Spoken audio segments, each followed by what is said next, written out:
Bismillahirrahmanirrahim. Assalamualaikum warahmatullahi wabarakatuh.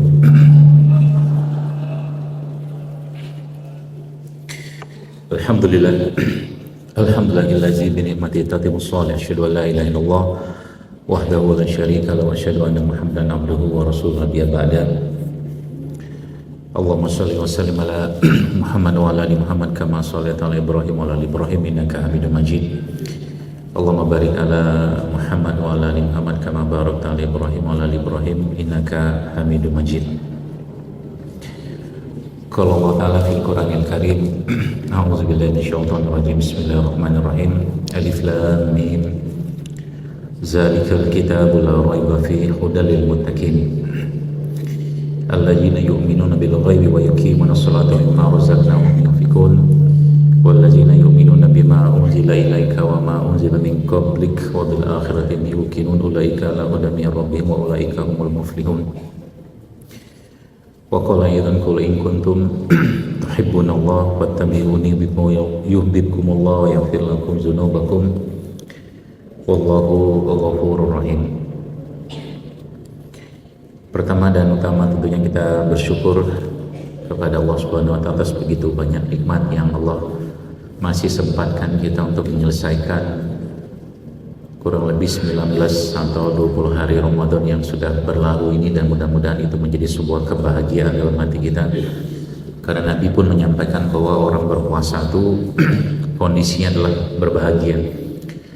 Maka kebahagiaan itu kata Nabi SAW diberikan Allah ketika dia berbuka dan ketika dia bertemu dengan Allah Subhanahu wa Ta'ala. Maka kita tahu bahwa aslinya puasa itu bukanlah sesuatu yang menyenangkan. Menahan lapar dan haus untuk sesuatu yang diharamkan Allah adalah sesuatu yang wajib kita lakukan. Tapi menahan lapar dan haus untuk sesuatu yang diperbolehkan itu bukanlah hal yang mudah. Itu sebabnya dalam Islam puasa itu memiliki kedudukan sendiri yang luar biasa, yang mana kedudukan tersebut menjadikan kita menjadi hamba yang bahkan tidak pernah dalam satu riwayat apapun Nabi SAW menjelaskan betapa besar pahalanya puasa. Kalau kita membaca Al-Quran maka dari setiap hurufnya ada 10 pahala yang kita dapatkan. Ketika kita bersedekah atau bersedekah maka ada 700 pahala yang kita dapatkan dari situ. Tapi untuk puasa memang sengaja Allah sembunyikan, karena memang puasa itu membutuhkan orang-orang yang punya mental jujur. Puasa mendidik kita untuk menjadikan diri kita menjadi orang-orang yang tidak bisa berbohong. Karena kalau berbohong saja, bahkan tidak berbohong pun, maka ketika dia mengucapkan kalimat-kalimat yang buruk sekalipun maka puasanya pun tidak akan banyak berfaedah atau memberikan pahala buatnya. Itu sebabnya tidak akan bisa dibandingkan puasa ini dengan apapun yang ada di luar syariat ini, hatta itu namanya intermittent fasting atau apapun. Maka kita bersyukur pada Allah Subhanahu wa Ta'ala, Allah memberikan kesempatan kita untuk menahan diri kita dari hawa nafsu kita, dari keinginan kita untuk bahkan memakan sesuatu yang dihalalkan Allah Subhanahu wa Ta'ala. Ini poin penting sekali. Karena menahan diri dari sesuatu yang halal itu pada waktu tertentu buat orang lain itu aneh. Aneh sekali. Karena kita diperbolehkan dan diberikan kesempatan makan, tapi kita tidak makan. Maka tema tentang puasa ini jemaah sekalian menjadi tema yang sebenarnya tidak akan pernah habis sampai kapan kita bahas. Karena dalam Al-Quran sendiri Allah menjelaskan dalam ayat puasa yang sering kita dengar bahkan dibacakan oleh Qori tadi, bahwa Allah bisa menyebutkan bahwa puasa ini sudah disyariatkan sejak zaman nabi-nabi dahulu kala. Kata-kata dalam Al-Quran, ya ayyuhallazina amanu kutiba alaikumusiyam kama kutiba alal ladzina min qablikum dalam hal ini menjelaskan bahwa sebelum ada Rasulullah SAW, puasa itu sudah disyariatkan. Kita sama Nabi Adam cuma beda di fisik dan beda di casing badan kita saja. Nabi Adam dengan casing sekitar 60 hasta, kita paling tinggi 2 meter. Tapi secara isi dalam badan kita sama persis kayak Nabi Adam. Maka dalam Al-Quran penciptaan manusia itu berbagai tahapan, dari mulai ada turab, ada tin, ada solsol, fakhar, ada masnun dan sebagainya. Ada beberapa tahapan yang dijadikan Allah pada Nabi Adam. Tapi kalau kita dari saripati tanah, Maka tadi saya agak surprise ketika Rektor Prof. Suyanto, Insya Allah saya izin bicara di depannya para guru-guru besar. Aslinya agak kikuk ngomong di depan guru besar. 2 hari yang lalu saya ngomong di depan Rektor Undip, alma mater saya, dan dekan pun Prof. Ian waktu itu hadir juga. Saya bilang izin bicara di depan ini murid, mohon maaf kalau agak kurang ajar, ngomong depan guru tuh nggak mudah. Makanya saya jujur agak kikuk. Dan di sini semua banyak ahli-ahli ilmu, pada guru-guru, profesor, dokter yang masya Allah semoga Allah berkah ilmunya. Dan tadi saya berpikir tentang bagaimana kita menyeimbangkan Quran ini dengan keadaan kita semua teman-teman di sini, karena memang Anda seharian di sini memang tidak akan lepas dari urusan teknologi bahkan perlistrikan. Jadi saya pikir itu mungkin teman-teman yang ada di Telkom University ini yang mungkin menyaksikan ini juga di Surabaya, Jakarta, bahkan Purwokerto, masya Allah harus sering-sering grounding, bro. Karena Anda banyak berhubungan sama listrik dan digitalisasi. Pertama grounding, yang kedua Anda harus sering-sering lihat langit. Karena mata Anda sangat dekat dengan layar kan. Saya di umur saat ini alhamdulillah masih Allah berikan mata yang sehat. Jadi kalau saya ikut tes kacamata gitu masih terang benderang semua. Karena salah satu yang saya kerjakan adalah nonton langit, bro. Jadi saya suka banget nonton langit, dan nonton langit itu salah satu kebiasaan Nabi SAW. Jadi kalau hari-hari kebanyakan laptop, maka sering-sering nonton langit. Kenapa langit? Karena di situ ada keluasan langit yang memang tidak akan bisa kita mampu jangkau dengan mata kita, dan di situ akan membuat hati kita pun menjadi luas. Dan begitulah para sahabat, salah satu yang mereka kerjakan biasanya itu mereka berbaring di atas rumput lalu memandang langit, terutama di malam hari. Itu grounding yang sangat bagus. Jadi kalau mungkin diukur voltase apanya gitu tuh, itu ternyata memang manusia yang banyak melekatkan dirinya dengan alam, dengan tanah, itu ternyata gelombang elektromagnetik itu menjadi normal dan stabil dan seimbang kembali. Itu sebabnya tadi saya pikir kayak teman-teman di sini perlu tuh sering-sering mungkin masuk ke program digitalisasi tadi, sering-sering nge-grounding gitu kan. Jadi ada waktu mungkin ya setengah jam 20 menit nge-grounding tiap hari untuk menetralkan gelombang listrik yang sudah kebanyakan masuk. Satu. Yang kedua apa? Ngingatin tentang kematian.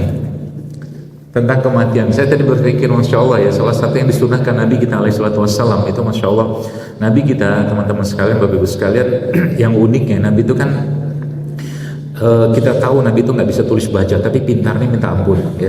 Jadi kalau ditanya sekarang, kita harus punya konsep bahwa nggak ada dalam benak pikiran seorang mukmin itu bahwa manusia paling pintar itu Einstein, nggak ada. Kalau kita ditanya sebagai muslim manusia paling pintar, dalam perspektif kita sebagai muslim dan manusia, nomor satu harus Nabi dan Rasul, titik. Nomor satu. Habis itu orang-orang mulia, para sahabat. Ya, terutama sahabat-sahabat awal Nabi SAW, kemudian tabi'ut. Kenapa saya katakan begitu? Jauh sebelum Orville Wright and Wilbur Wright yang menemukan pesawat, saya waktu SD sudah baca 100 tokoh yang berpengaruh dalam sejarah, karangan Michael Hart itu. Saya baca buku itu, dan yang saya tahu memang dari SD sampailah SMA bahwa yang menemukan pesawat itu Orville Wright sama Wilbur Wright. Ternyata keliru. Ratusan tahun sebelum mereka menemukan itu, ternyata Abbas bin Firnas justru malah lebih dahulu menemukan konsep tentang pesawat terbang. Akhirnya beliau sendiri kan wafat ya dalam proses percobaan itu gitu kan. Itu semua ternyata masya Allah tabarakallah teman-teman sekalian, bapak ibu sekalian, didapatkan Abbas bin Firnas dari Al-Quran. Makanya tadi kalau di sini ada yang punya penelitian, kalau mungkin pakai indeks Scopus Q1 ya seingat saya gitu ya, saya minta Anda, beranikah Anda nulis di depan penelitian Anda bahwa penelitian Anda tuh paling baik, tidak ada keraguan, paling top, nggak ada yang bisa ngalahin. Berani nggak? Nggak berani. Jelas nggak berani. Makanya Quran itu kitab paling sombong sedunia. Kitab paling sombong. Kenapa kitab paling sombong? Karena dari awal kita baca Al-Baqarah. Dari awal kita baca Al-Baqarah itu dan Al-Imran seperti etalasenya Quran. Al-Baqarah, Al-Imran, etalase Quran. Maka itu dua surat yang kata Nabi SAW, kalau orang menghafalkannya, ini pun jadi tema menghafalnya menjadi sesuatu yang luar biasa, harus kita kuatkan. Saya kira mungkin dalam program digitalisasinya Universitas Telkom harus masuk program menghafal. Kalau enggak apa, mohon maaf, menurut saya teknologi yang ada zaman sekarang Satu sisi oke, kita sepakat bermanfaat, tapi sisi lain menurut saya agak sedikit melemahkan fungsi kognitif dan fungsi ngapal kita. Itu sebabnya dalam syariat Islam dari zaman dulu sampai sekarang aslinya pendidikan atau sesuatu yang berhubungan dengan keilmuan itu kata kuncinya menghafal. Nah sekarang yang katakanlah yang biasa pakai AI apa segala macam gitu ya, tanya-tanya, sekarang mati internet mau apa lo? Gak bisa ngapa-ngapain. Internet dimatikan, mau tanya ini literasi karena nggak disimpan di sini, nggak disimpan di sini. Maka ini yang sebenarnya harus jadi satu catatan penting kita, jangan pernah meninggalkan kaidah-kaidah keilmuan yang pernah diajarkan ulama zaman dulu. Itu kaidah paling pentingnya, dan kaidah paling penting itu menggunakan semua unit sistem yang ada pada tubuh kita yang sudah diciptakan Allah Subhanahu wa taala. Kita tahu kemampuan otak kita segala macam itu ya, itu kemampuannya luar biasa. Livernya kita disebut sebagai laboratorium tercanggih gitu ya. Nanti kita akan belajar sedikit bagaimana cara merapikannya, karena udah berantakan kita ini sekarang.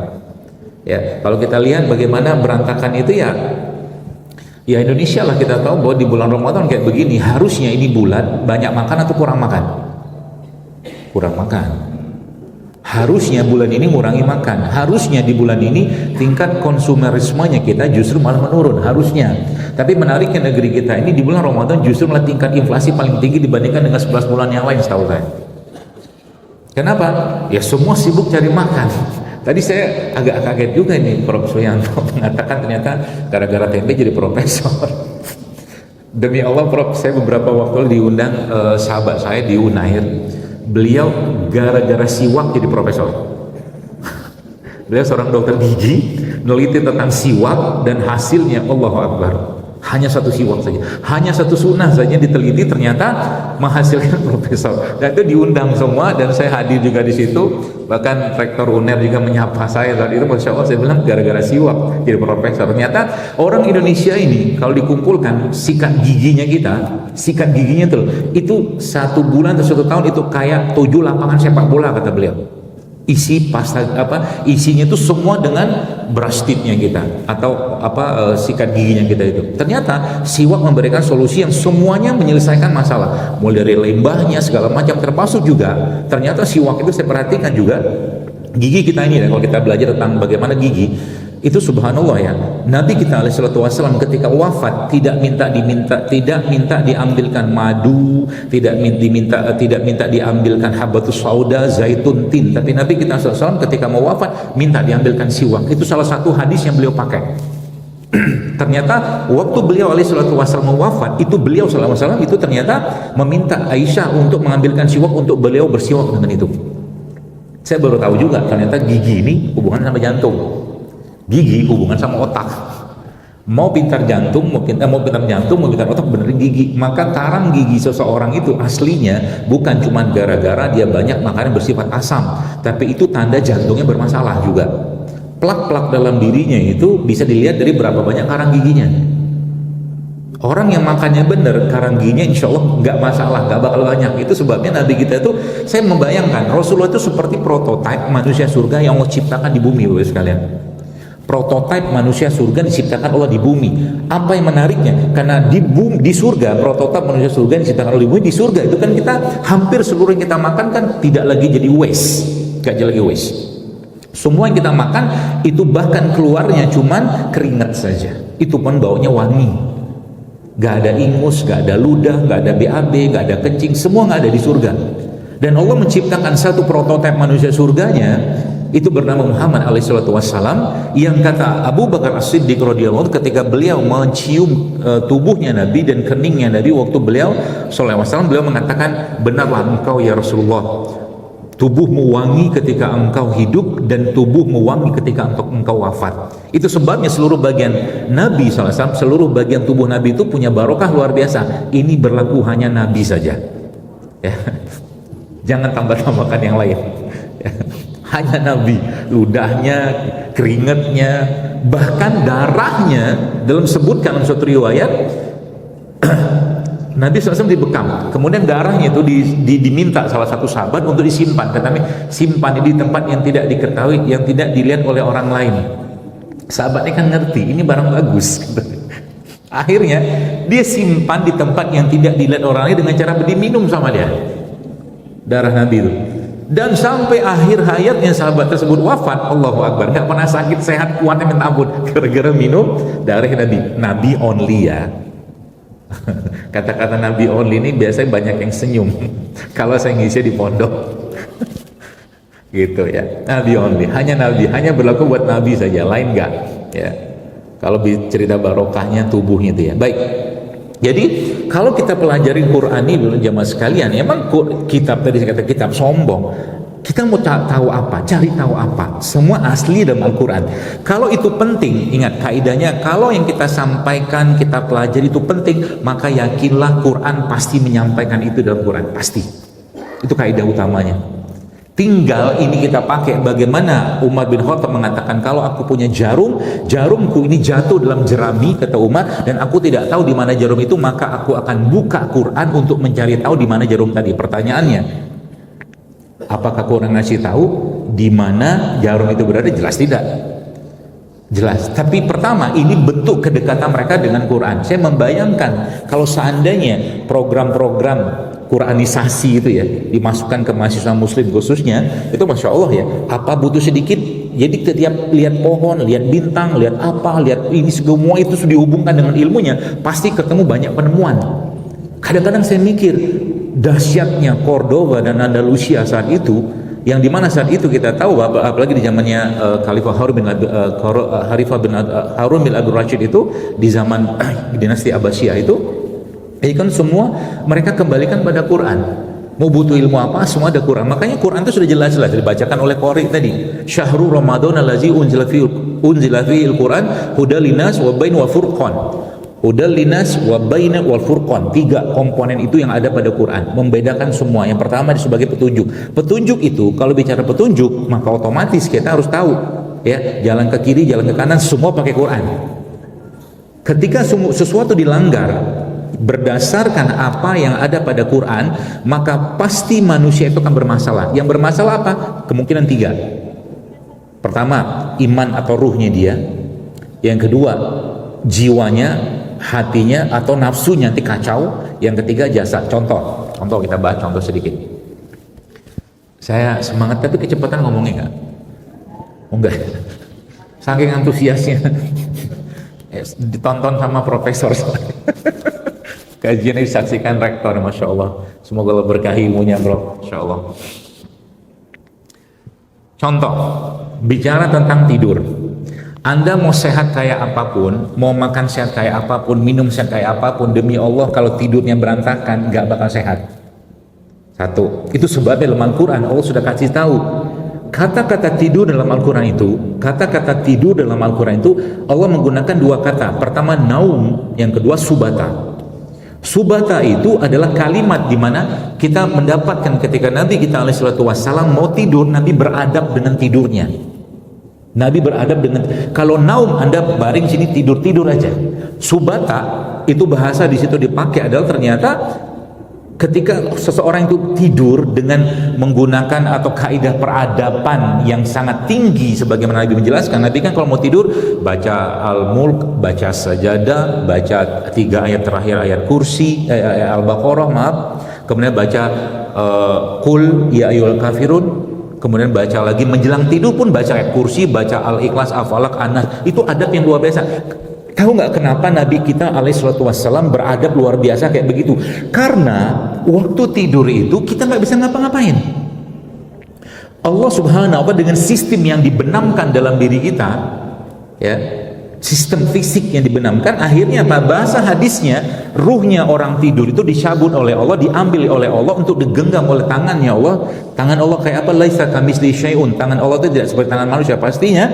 Maka yang terjadi apa? Kalau ada waktu dia masih di dunia, maka Allah akan kembalikan ruh tadi. Tapi kalau Allah tidak kasih kesempatan di hidup lagi, Allah selesaikan hidupnya.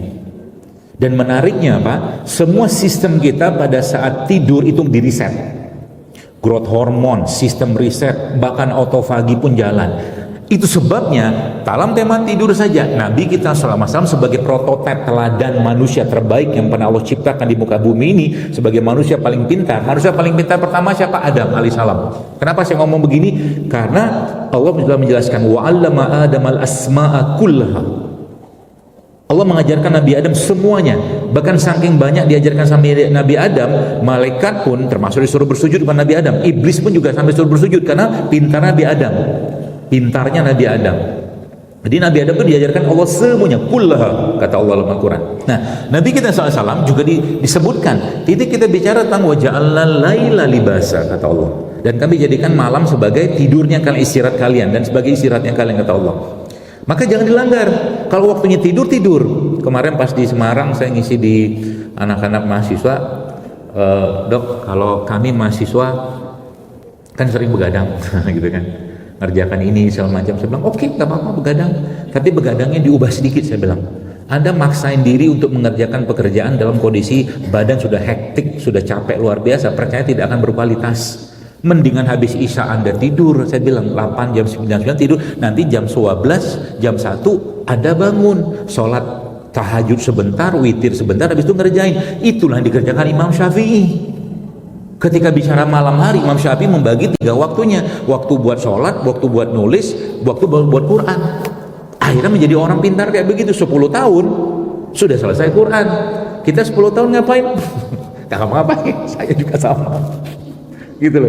Mereka tuh kok pinter-pinter minta ampun gitu kan. Udah makannya bener, makanan fisiknya bener, makanan jasadnya bener, makanan jiwa juga bener, banyakan Quran gitu, seperti itu. Saya bilang mendingan malam bangun, minta keberkahan waktu sama Allah, sehingga nanti apa yang Anda kerjakan itu bisa selesai, waktunya tetap sama.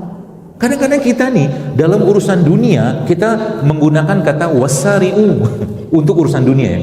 Padahal aslinya wasari'u ila maghfiratin, kata Allah. Urusan kejar-mengejar itu harusnya urusan akhirat, bukan urusan dunia. Dunia bisa-biasa aja, gini-gini aja. Kita segini-gininya juga ternyata nggak kaya-kaya banget. Gua pinter-pinter banget. Kenapa saya kata nggak pinter-pinter banget? Sama, kita semua sama nasibnya.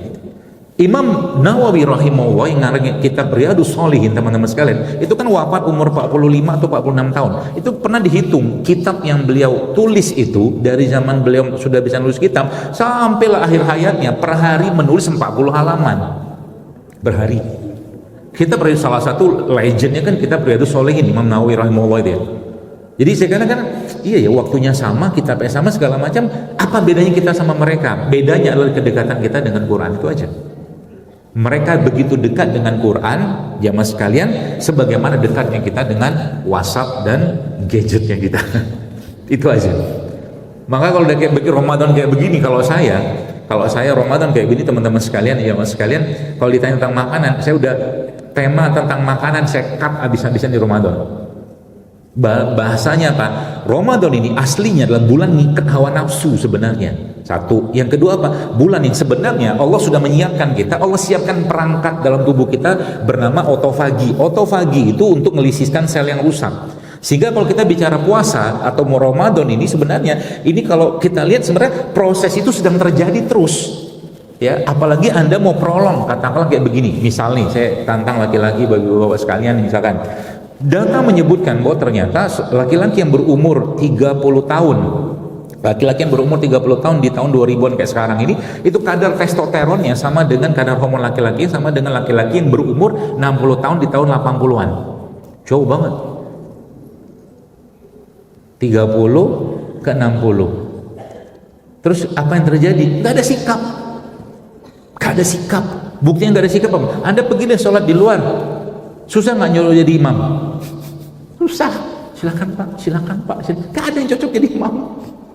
Itu kan kita kan krisis kepemimpinan, itu sebabnya dalam Quran tema tentang laki-laki itu dipakai Allah kata-kata zukurah dan rijal. Maka kalimat rijalu qawwamuna 'alan nisa itu sebenarnya An-Nisa ayat 34 itu adalah ilmu atau ayat yang menjelaskan tentang bagaimana menjadi laki-laki yang baik. Satu. Makanya dalam Quran itu kalau itu dikutip satu kalimat itu ar-rijalu qawwamuna 'alan nisa, itu dibikin tesisnya, ada yang bikin tesisnya rujulah fil Quran, laki-laki dalam Quran itu ternyata saya baru ngerti juga ternyata obat qawam, obat masalah ginjal laki-laki itu adalah qawam. Paham ya? Obat masalah ginjal laki-laki adalah qawam. Mau buktinya? Saya buktiin. Laki-laki itu posisinya dia di atas perempuan, di atas istrinya khususnya. Ya, Tidak boleh ceritanya laki-laki itu punya sikap yang akhirnya bahkan ditindas-tindas oleh istrinya. Tidak boleh. Tidak boleh. Istri harus tahu diri. Suami itu pemimpin. Kasih dia ruang untuk jadi pemimpin. Contoh ya Bu ya, mohon maaf. Dalam tema tentang gaji, kalau masih dikasih gaji semua ke suami, dari suami ke Anda balikin. Balikin. Mas, kasih tahu sama dia, Mas, AA, gajinya nanti diberikan sesuai kebutuhan aku aja. Sisanya emas yang kelola. Dan jangan disuuzonkan suami yang kawin lagi, tenang aja, enggak lah. Aman lah itu, baik. Kan biasa seuzon itu kan, dikawin lagi segala macam, enggak lah. Aman, insyaallah. Ngajarin dia untuk qawam. Sebab apa? Laki-laki yang nggak punya qawam itu, teman-teman sekalian, Bapak Ibu sekalian, itu nanti salah satu yang berdampak di kesehatan, di ginjalnya benar-benar berdampak. Contoh nih, anggaplah katakanlah dia lagi makan emping. Sekian tahun dia makan emping, tak makan emping, nggak ada obrolan sama istri, tiba-tiba istri lagi naik darah segala macam, lagi kesal segala macam, dan suami ini orang yang nggak sabaran dan sedikit jadi suami yang teraniaya. Suami teraniaya. Dia makan emping, tiba-tiba istri datang pakai muka tak enak, ngomong sama suami tadi, sudah tahu emping asam urat, masih juga makan emping. Jadi satu emping yang dia makan itu, 1 lembar, 2 lembar, 2 keping itu tuh berbarengan sama penganiayaan. Penganiayaan yang disampaikan oleh istrinya. Yang terjadi apa? Hai, makan emping sebiji, 2 keping, 3 keping, mana ada asam urat? Itu loh. Akhirnya terjadi apa? Yang terjadi, kok tiba-tiba asam urat naik? Asam uratnya naik bukan karena emping 3 keping, tapi karena kalimat istri. Jadi hati-hati. Anda harus punya backup diri, backup jiwa. Harus punya kayak begituan. Kalau nggak apa? Nanti kapan-kapan, bapak-bapak ya, coba tengok di bangsal hemodialisa, banyak laki atau perempuan? Coba tengok. Setahu saya banyak laki-laki. Dalam tema yang saya pelajarin ya, ginjal itu tentang harga diri. Dalam tema saya ginjal itu tentang harga diri. Maka usahakan berikan ruang dia untuk diberikan penghargaan, percayalah. Oke, berani saya ngomong gitu, berani. Kenapa? Baik, sekarang saya tanya kepada Bapak sekalian, kita belajar bareng-bareng. Kita semua, Anda saya, antara penyakit yang berhubungan dengan hati sama penyakit yang berhubungan dengan jasad, di kita sekarang banyakkan mana? Prof aja, rektor ngomongin hati, banyakkan hati. Percayalah, banyakkan hati. Gitu, banyakkan hati. Maka sebenarnya dari sini satu cluenya apa? Sebenarnya kalau kita di Ramadan, Syahrul Ramadan allazi unzila fihi al-Qur'an hudal linnas wa bainal furqan, kata Allah kan gitu kan. Aslinya kalau tema tentang jasad, jamaah sekalian, gampang beneran. Anda tinggal ikut intermittent fasting atau puasa kayak begini. Apalagi tadi tema tentang laki-laki yang testosteronnya turun. Tahu nggak salah satu penyebab testosteron laki-laki itu turun gara-gara apa? Plastik, beneran. Emang kami makan plastik? Makan. Makan mikroplastik yang kita makan. Dari awal pagi kita sudah kena mikroplastik. Dari mana? Sikat gigi, plastik. Gak masuk sedikit. Satu, terakhir di Unair saya baca risetnya, datanya di Unair itu teman-teman sekalian, Bapak sekalian, ternyata kompom 100% plasenta yang ada pada wanita hamil, saya lupa berapa sampelnya, yang ikut penelitian itu, kompom semuanya 100% dalam plasenta bayi itu ada mikroplastik. Coba, wajar kita kena mikroplastik. Pagi-pagi ngapain? Makan bubur ayam dibungkus pula. Makan ubi celembu tuh ubi yang paling bagus buat naikin mood. Ubi celembu, karena ada asam amino triptofan di ubi celembu. Apalagi Anda makan ubi celembunya, dibelah tengahnya, kasih butter di tengahnya, diolesin, Anda makan sama kulitnya, rasanya Allahu Akbar kabira walhamdulillah katsira wa subhanallahi wa enak apple. Serius, nanti coba. Beneran, enak banget. Gaya begini nih ya, ngomong begini nih ya, Abu Nawas pakai. Sampai Abu Nawas tuh ngomongin khamar, kelezatan khamar itu dari depan lidah sampai belakang, sampai Khalifah Harun al-Rashid sampai merasa kayak minum khamar gitu. kayak minum khamar, kayak begitu. Quran itu menggambarkannya, dan gambaran Quran itu tentang sesuatu detailnya minta ampun. Sekarang contohnya, kita di surga minum nggak? Minum. Apa yang kita minum di surga? Oke, kita minum khamar di surga, tapi khamar li syaribin kata Allah. Khamar yang tidak memabukkan. Minum pakai apa? Pakai sloki. Kayak kita minum espresso itu sloki. Khamar, tapi nggak mabuk. Gitu. Habis minum khamar, kita minum kafur. Minuman fermentasi lagi. Habis itu minum apa? Ada jahe, madu, semua pakai sloki. Gitu. Jadi apa ya? Kita tuh kan sekarang dengan AI ini kan tinggal kasih prompt PT-nya. Jadi semua ada. Sekarang coba prompt PT surga tuh masukin di sini. Di hati kita dimasukin sehingga gambaran surga tuh kebayang. Jannatun tajri min tahti. Jangan pakai AI, jangan, nggak seru. Kita bersyukur banget nggak ada AI. Foto Nabi itu nggak ada, gambar Nabi nggak ada. Kalau ada, nauzubillah min dzalik gitu kan. Kayak apa zaman sekarang dibikin orang? Ya kayak begitulah. Nah, jadi tadi sampai mana tadi? Loncat-loncat ya. Saking semangatnya ditonton. Jadi gitu ya. Nah nanti tadi kita bicara tentang tidur. Berarti tidur yang benar nggak Pak? Tidur yang Nabi kita SAW. Nabi tidur, kapan Nabi tidur? Nabi itu tidur pada waktu-waktu yang bahkan Allah memerintahkan beliau untuk tidur dan memerintahkan beliau untuk bangun. Contoh, kapan bangun Nabi? Qumil laila illa qalilan nisfahu awin kus minhu qalilan. Bangun sepertiga malam. Dihitung tuh sepertiga malam tuh dari kita malam ya maghrib sampai ke subuh tuh kan malam semua tuh. Gitu kan? Nah itu satu misalkan. Kemudian saya kemarin baca lagi data, ternyata orang yang kelebihan tidur sama orang kekurangan tidur itu ternyata dua-duanya efeknya ke badan gak bagus. Dua-duanya gak bagus. Termasuk tadi, kenapa tadi saya ngomong anak-anak Telkom ini mungkin ada bagusnya sering-sering ke kuburan. Sering-sering ke kuburan. Nge-groundingnya di sana. Emang ada apa di kuburan? Nabi kita, saya juga belum tahu, tapi mungkin hubungannya sama bakteri, Pak Rektor. Karena Nabi kita memerintahkan kalau masuk kuburan buka alas kaki. Buka alas kaki. Itu cara yang paling mudah untuk mengingatkan kita tentang kematian. Sehingga kan di dalam kuburan itu kan berlimpah ruah bakteri orang yang hidup dan bercampur sama tanah di situ. Jadi seakan-akan itu caranya Allah mengingatkan kita bahwa Anda tuh turab, tin, sol-solin, fakhor, Anda tuh tanah. Sehingga apa? Yang kita andalkan pada banyak hal Bapak Ibu sekalian itu ternyata justru malah bukan apa yang kita miliki secara perangkat materinya kita bukan. Contoh mungkin gini. Tadi bicara tentang puasa Ramadan kata Allah. Kita tahu puasa adalah tools perangkat yang Allah berikan buat kita. Bahkan sampai kalau kita bicara tentang ekspresi gen pada diri seseorang, atau mungkin kalau lebih gampang bahasanya penyakit nasab, penyakit keturunan itu aslinya bisa hilang dengan puasa, khususnya puasa Ramadan.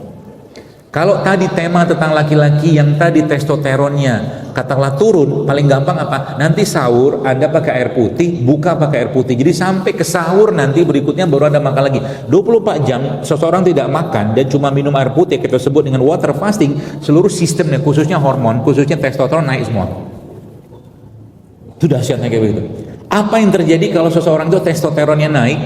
Dia punya sikap, dia punya prinsip, dia punya idealisme. Itu sebabnya dalam Islam perempuan itu, wanita itu kalau bicara tentang mencari sosok laki-laki atau calon suaminya, nggak cari yang ganteng-ganteng, tapi yang cari yang punya sikap. Kalau zaman sekarang kan berubah semua itu, berubah. Zaman dulu saya masih kuliah, kalau naik motor, bukan naik motor, ada kita kenal Mitsubishi Kuda, Kijang Jantan, gitu kan. Kalau sekarang semuanya semua nama wanita, Alia, Xenia, Agia, semua wanita. Dan yang dimakan apa coba? Yang dimakan kebanyakan oleh laki-laki zaman sekarang sama juga. Apa yang dimakan? Kebanyakan karbo olahan. Karbo olahan, karbo lagi, tepung lagi, gula itu aja kita makan. Tidak ada perubahan kita makan antara 11 bulan yang lalu dengan satu bulan puasa Ramadan. Coba lihat nanti kalau takjil di masjid, apa takjilnya? Gak jauh-jauh dari bala-bala. Sudah tahu saya. Di Semarang namanya bakwan, sini bala-bala. Gitu loh. Apa yang terjadi? Akhirnya yang terjadi apa? Keras lagi pembuluh darahnya, livernya makin keras lagi, darahnya kental lagi, gitu-gitu aja. Nggak ada perubahan. Makanya kayak Ramadan kayak begini, tolonglah. Tolonglah Pak, saya tuh minta gitu, cobalah ditahan sedikit nafsunya gitu loh. Mau makan enak bisa kok. Contoh begini, nanti buka puasa kayak begini, ibu-ibu nanti siapin. Tadi Pak Rektor sudah ngomong tuh, ternyata hidup sehat itu gampang, mudah, dan akan murah. Bener. Modal beli ubi cilembu saya sudah tahu harganya 20.000 1 kilo, kadang 25.000. Tapi saya kalau beli ubi cilembu nggak mau. Saya agak-agak bukan kesel sih, gemesnya itu apa? Udah nih ubi sehatnya luar biasa, bikin mood kita bagus karena ada asam aminotriptoma segala macam, dibungkus pakai plastik. Lagi panas-panas itu kan masuk ke plastik dari termos itu kan. Akhirnya kalau saya beli ubi cilembu, terakhir saya beli ubi cilembu dekat rumah, itu saya bela-belain pergi ke pasar beli daun pisang. Daripada saya makan plastik, dokter kok sayang banget badannya. Oh ya dong, badan saya mau saya pakai sebagai aset saya untuk beribadah sampai tua, supaya saya nanti tua-tua nggak diurusin orang, nggak naik kursi roda, nggak dibantu-bantu, nggak kayak orang jompo. Nabi itu perang Nabi itu baru mulai di usia 55 tahun. 55 tahun kita baru pensiun. Jadi badannya aset untuk apa? Untuk beramal, berkarya, beribadah. Harusnya kayak begitu. Zaman sekarang nemuin orang umur 25 tahun gagal ginjal banyak. Makanya sayang ini badan. Supaya apa? Gak bikin repot orang, gak bikin repot anak, gak bikin repot orang tua segala macam. Saya banyak ketemu dengan teman-teman yang beberapa lah ya, yang sekolah di Timur Tengah itu balik-balik dapat 2 gelar huruf itu, tapi sekaligus dengan diabetes C, kena diabetes. Ya wajar lah. Ini minum apa, makan apa, nggak ada olahraga segala macam. Nah, makanya Quran itu aslinya frameworknya kita untuk punya konsep kesehatan. Maka tema tentang kesehatan dalam Quran itu banyaknya minta ampun, banyak sekali. Ya, sangat banyak. Dalam tema tentang akal, yang pernah disebutkan yang kita tahu bahwa kalau mau pintar pertama caranya ya, pertama dekat sama Quran, satu. Yang kedua, pelajari bahasa Arab. Beneran itu bikin pintar, bikin cerdas, akal kita naik, IQ kita naik belajar bahasa Arab, beneran. Nah, nggak tahu tuh dalam program di sini ada apa enggak, dipaksain belajar bahasa Arab minimal setengah jam aja sehari. Kenapa? Nanti bingung, nanti di surga, dikubur kita ditanya sama malaikat. Ya, man rabbuka, apa bahasa Sundanya nggak tahu, kan bisa jawab pakai bahasa Sunda. Gitulah, seperti itulah. Jadi banyak cara itu sendiri. Makanya tadi kalau kita membahas tentang diri kita, tubuh kita ini jamaah sekalian, Quran itu membaginya dalam berbagai macam dalam berbagai macam prinsip ya. Paling nanti itu bahas terakhir nanti. Yang paling dasar, yang paling kecil porsinya aslinya adalah hal yang berhubungan dengan fisik atau tubuh kita secara jasad. Itu paling kecil porsinya aslinya. Yang zaman sekarang itu diobok-obok luar biasa. Baik, di atasnya itu nanti kita akan bicara tentang jiwanya kita, hatinya kita, akalnya kita, termasuk ada hawa nafsu kita di situ. Yang di situ dikatakanlah layer yang kedua. Di layer yang paling utama kita akan bicara tentang iman ruh di situ.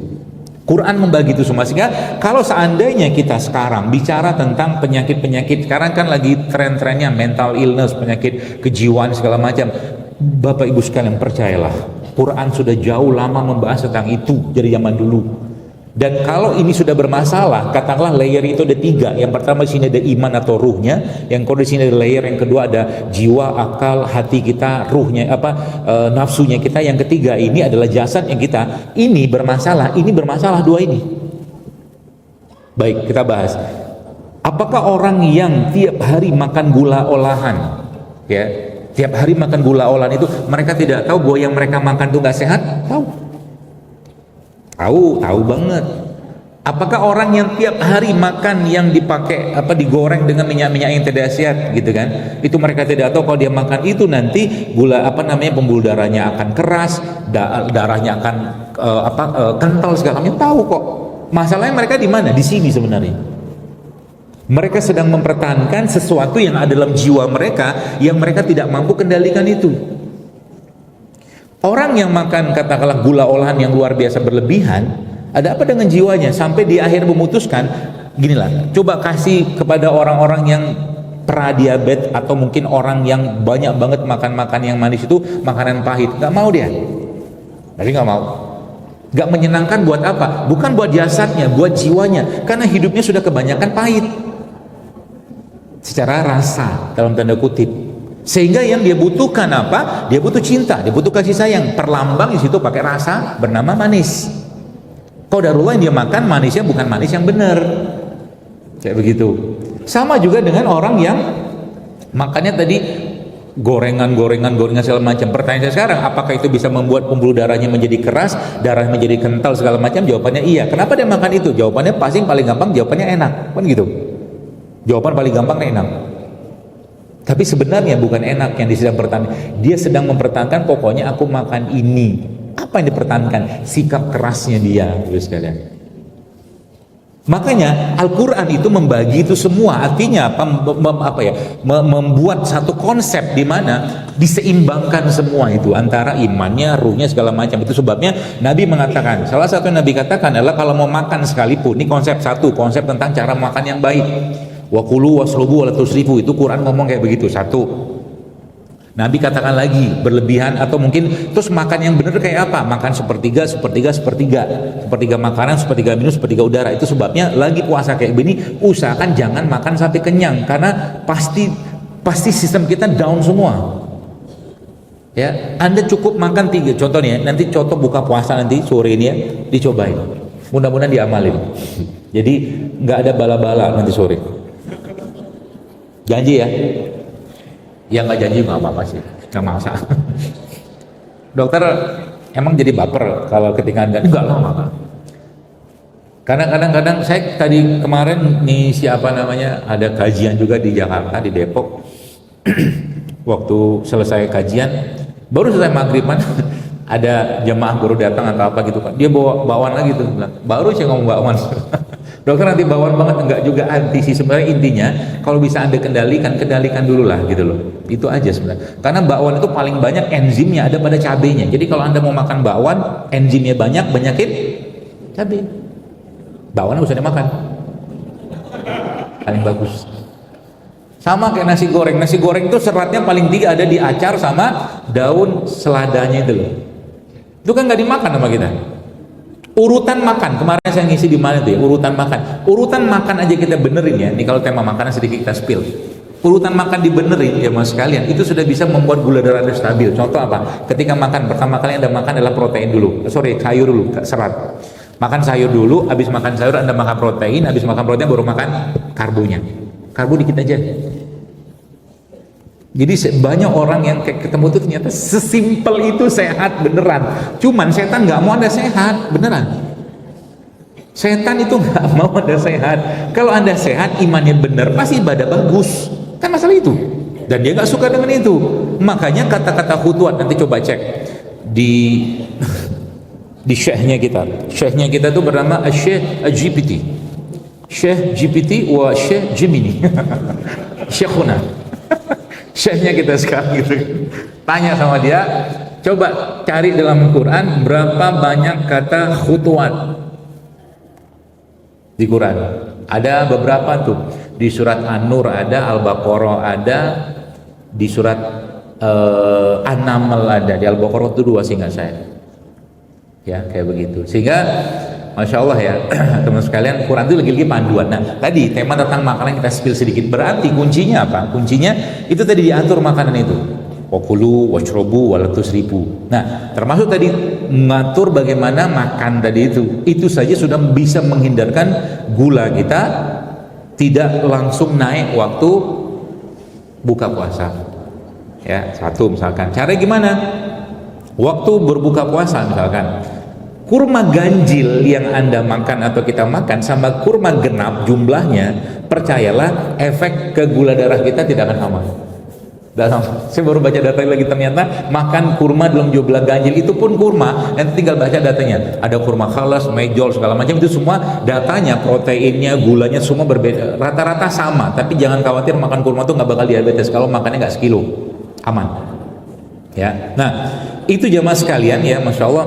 Itu saja diatur katakanlah, dan Nabi kita nanti coba di rumah.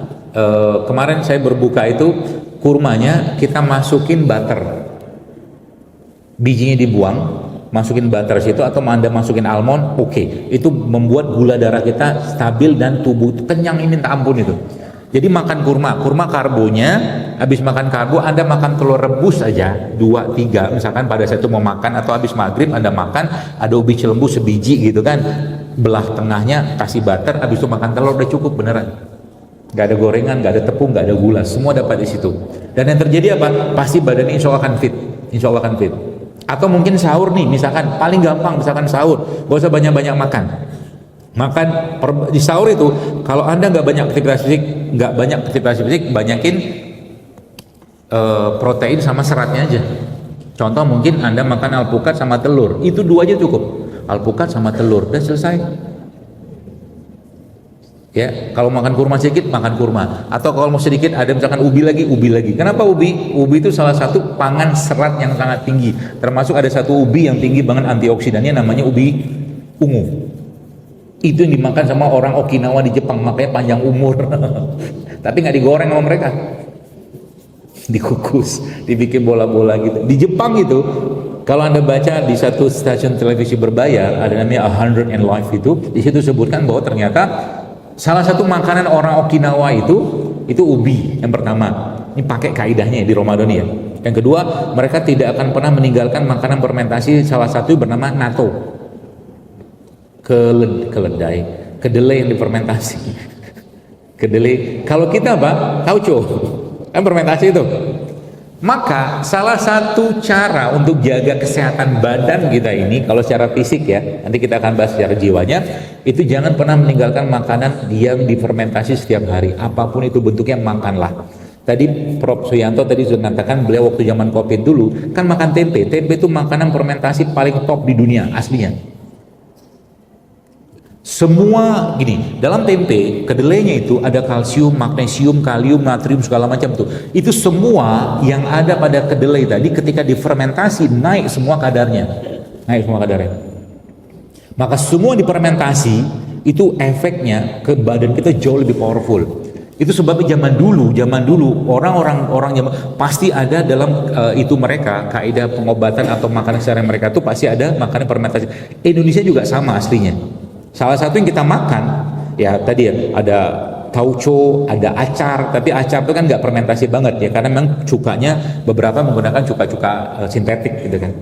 Tapi intinya fermentasi. Nah, termasuk juga salah satu yang orang Jepang makan ya, Okinawa itu makan ini nih, kunyit.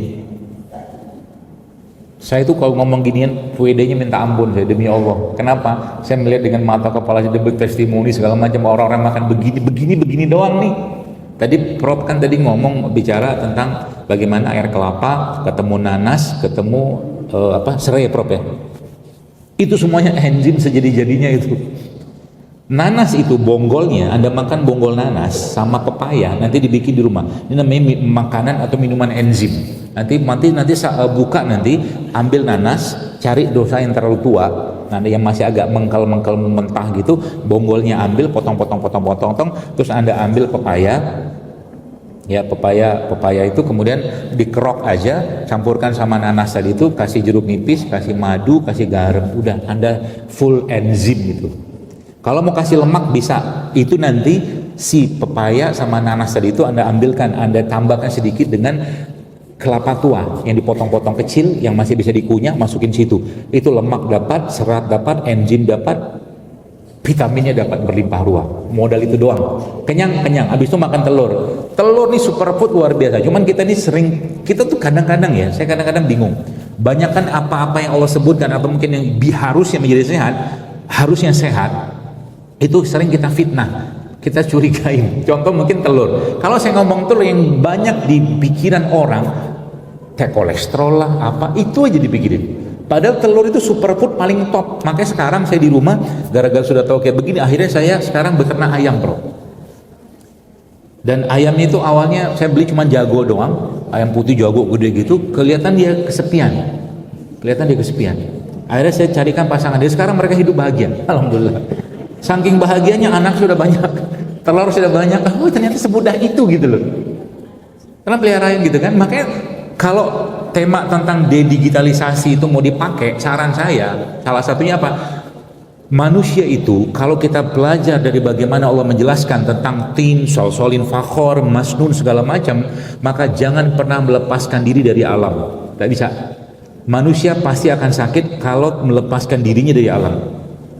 Ya, itu kompom sekompom-kompomnya. Ya, makanya orang bahkan di Jepang itu ada forest bathing, forest healing. Orang ke hutan cuman sekedar melihat warna hijau, dengerin bunyi-bunyi burung, itu semua ternyata berubah atau ngefek ke gelombang tubuh kita. Termasuk ini, hati-hati telinga nih. Saya pesan banget ke teman-teman, terutama yang jogging gitu kan. Kalau jogging aja, nggak usah bawa handphone, nggak usah bawa bluetooth, ini nggak usah, jogging aja. Jangan orang jogging sehat aja. Ini kasih sedikit-sedikit 50 meter foto, 50 meter foto, 50 meter foto. Apalah hidup kayak gitu loh. Gak semua tuh harus diposting gitu loh. Yang terjadi apa? Udah gitu kan posting ini bagus tuh jogging-joggingin. Bukan saya nganu ini, tapi Bluetooth itu, earphone Bluetooth itu kayak Anda pakai microwave. Oke, kalau sains mengatakan itu aman. Kalau saya sih enggak. Semua yang paparan gelombang dalam tubuh manusia itu jamaah sekalian, itu pasti bikin masalah kalau terpapar terus menerus, apalagi dalam jangka waktu lama. Saya kalau beli makanan di suatu tempat gitu kan, makanan itu agak dingin, saya tanya tadi malam saya tanya pas pulang dari rumah, keluar sama anak-anak, ada makanan ini itu Pak, nanti kita bisa panaskan, kata dia gitu. Terus saya bilang, apa panasin pakai apa, microwave? Oh no, nggak jadi juga. Jadi saya itu akhirnya membatasi banget badan saya itu dengan hal-hal yang berhubungan telepon kayak begini. Saya sampai sekarang kalau pakai dengerin, kan begini radiasi gede banget, percayalah. Akhirnya saya pakai earphone yang manual kayak dulu, pakai kabel, aman. Makanya ternyata ini menyebabkan otak kita tuh nggak brain fog. Brain fog, lo tau nggak? Ya, sering lupa kacamata di mana gitu. Nah gitu loh gambarannya. Taruh kacamata di mana, habis lupa gitu. Otaknya berkabut gitu. Itu gara-gara kurang tidur, gara-gara radiasi segala macam juga. Makanya Allah menciptakan banyak sekali tanaman-tanaman bahkan yang bisa dipakai buat anti radiasi. Coba lihat, salah satunya itu lidah mertua, lidah buaya. Itu bahkan NASA meneliti tentang tanaman itu yang bisa dipakai buat mengatasi radiasi. Seperti itu. Nah, itu dalam tema makanan. Jadi kalau kita bilang salah satu masalah kesehatan kita zaman sekarang ya adalah excess nutrition. Terlalu banyaknya makanan yang kita makan. Jadi kalau bahasa galing gampang tuh overeating lah gitu aja. Overeating kebanyakan. Obatnya overeating apa? Di stop makannya. Mau nggak? Nggak mau. Kita tuh nggak mudah nyuruh manusia itu berhenti makan. Makanya kata kutiba alaikumusiyam itu berat. Diwajibkan kamu berpuasa itu nggak gampang Bapak Ibu sekalian, nggak gampang. Makanya saya membayangkan gitu kan, saking beratnya puasa itu menghentikan hawa nafsu kita, Allah memberikan reward yang sangat besar. Jadi Ramadan ya, kalau Anda bayangkan kalimat itu kan terakhirnya apa? La'alakum tattaqun kan, supaya kamu bertakwa, agar menjadi output dari puasa Ramadan itu menjadi orang bertakwa. Dan Nabi mengatakan juga as-siyamu junnah, kata Nabi. Ya, puasa itu perisai. Maka orang yang puasa Ramadan itu kayak begini, ada mobilnya rusak, nggak enak dipakai, bannya nggak enak, olinya sudah lama nggak diganti, wipernya rusak segala macam, masuk ke dalam satu chamber. Di chamber itu semua ada peralatan robotik yang akhirnya ban dibenerin, oli diganti semua, sehingga ketika keluar dari chamber itu mobil itu sudah bener lagi, enak dipakai. Ramadan itu chambernya. Jadi kata Nabi itu asyamu junnah, puasa itu perisai. Kayak saya membayangkan Iron Man gitu loh Pak Bu, pak gitu. Makanya bener lah apa yang terjadi di hari terakhir Ramadan. Kalau puasanya bener, puasa bener itu syaratnya apa? Jiwanya, hatinya, ininya harus benar. Gak bisa kalau nggak benar. Itu sebabnya Nabi mengatakan Allah nggak butuh orang-orang yang menahan lapar dan haus kalau mereka tidak meninggalkan perbuatan keji dan buruk, kata Nabi SAW. Artinya apa? Gak bakal kita bisa dapat puasa itu pahala secara optimal kalau ini nggak dijaga. Makanya ketika ada orang ngajak debat, ngomong nggak penting, katakan pada mereka aku sedang berpuasa. Itu juga diajarkan Maryam. Jadi kenapa sebenarnya kita dilatih untuk tidak banyak ngomong ke Ramadan ini, kecuali zikrullah saja. Itu sebabnya di bulan Ramadan, syahrul Ramadan allazi unzila fihil Quran. Makanan jiwanya kita aslinya namanya Quran, makanan dalam tanda kutip. Makanya para ulama itu zaman dulu menghabiskan dirinya, waktunya berlama-lama dengan Quran. Sehingga apa? Dalam tema penyakit fisik, pertanyaan apakah Al-Quran itu bisa menghilangkan penyakit fisik? Demi Allah saya katakan iya. Iya. Apakah Al-Quran bisa menghilangkan kanker? Saya katakan demi Allah iya. Apakah Al-Quran bisa menghilangkan diabetes? Demi Allah iya. Apakah Al-Quran bahkan bisa menghilangkan orang yang kena sengatan kalajengking? Kalau saya katakan iya. Dan itu sudah terjadi zaman dulu. Cuman kita di sini kurangnya kita apa? Kurang yakin aja dikit. Ya, kita kurang yakin aja. Maka tema tentang Quran itu di Ramadan dipakai sebagai layar kedua. Layar kedua untuk mengobati atau memberikan asupan buat jiwa-jiwa yang kering dan hampa selama ini dengan kehidupan. Contoh, kalau kita bicara tentang tema tentang orang anxiety, cemas, kan sekarang luar biasa tuh banyak penyakit itu. Saya kadang-kadang bingung ya, bukan saya underestimate orang yang kena anxiety, enggak. Saya dalam hati saya, coba akalnya dikuatkan, dikencengin lagi sehingga nanti dia tahu yang dicemaskan tuh enggak ada yang benar gitu loh. Matinya kita sudah ditentukan oleh Allah, jodohnya kita sudah, rezeki semua sudah ditentukan. Terus apa yang kita mau cemaskan? Jangan pula pakai kaidah-kaidah. Bahkan ada satu kalimat motivasi yang banyak banget dipakai orang zaman sekarang. Hasil tidak akan pernah mengkhianati proses. Buat saya itu omong kosong, serius. Omong kosong kenapa? Hasil itu urusannya Allah beneran. Banyak orang yang kerja kerasnya luar biasa, hasilnya nggak banyak. Jadi nggak bisa kita. Jadi ketika ada sesuatu yang berkaitan sama kehidupan dan segala macam itu, coba masukin ke Quran. Quran ngomong apa tentang itu, baru benar kita. Kaidahnya itu ya. Termasuk dalam urusan makanan tadi sama. Sepertiga. Ini kan naik kita. Jadi dalam tema permakanan, mau ikut kajian ya. Dalam tema tentang permakanan juga sama. Ya, tadi saya sampaikan. Saya sampai jam berapa ya? Maaf. 11 apa setengah 12? Suka-suka saya aja. Mohon maaf ini saya nggak bisa lama-lama karena nggak disiapin minum. Ada kok. Baik, jadi tema tentang makanan itu sebenarnya kalau kita pahami Ibu sekalian, saya akan coba berikan clue-clue sederhana saja. Tadi waktu Prof tadi rektor mengatakan tentang makanan yang beliau konsumsi itu sebenarnya itu kaidah sederhana. Satu, yang pertama, jadi kalau kita bicara tentang tubuh kita perlu air, betul. Maka kalau lagi Ramadan kayak begini, makanlah atau minumlah air yang benar. Ini air. Tapi kalau saya mengatakan ini belum mineral banget kalau versi saya. Sehingga kalau ini saya minum biasanya saya tambahkan dengan ini. Nanti dicoba di rumah kayak begini. Masukin sini, kasih jeruk nipis, kasih garam sedikit. Itu sudah baru air mineral versi saya. Air mineral. Coba aja nanti kalau lagi jogging gitu kan. Kan biasa orang lagi jogging maraton segala macam itu kan mampirnya ke kemana? Ke es kelapa muda atau ke warteg ya. Biasa ke warteg. Itu olahraga. Pernah ngitung nggak? Kalau Anda lari sekitar 14 kilo aja, kalori yang kebakar berapa? Paling banyak singkat saya 700. Paling banyak 14 kilo itu 700. 700 itu kayaknya sama kerupuk keriting 4 atau 6. Udah selesai. Hampir 300 itu kalorinya, tanpa serat, tanpa vitamin, tanpa enzim coba. Ya makanya kalau lagi habis jogging olahraga tuh banyak-banyak melamun aja habis joggingnya. Biasanya kan orang capek-capek dia dengerin nafasnya gitu. Itu saat yang paling bagus gitu untuk berkontemplasi. Baik, air yang pertama.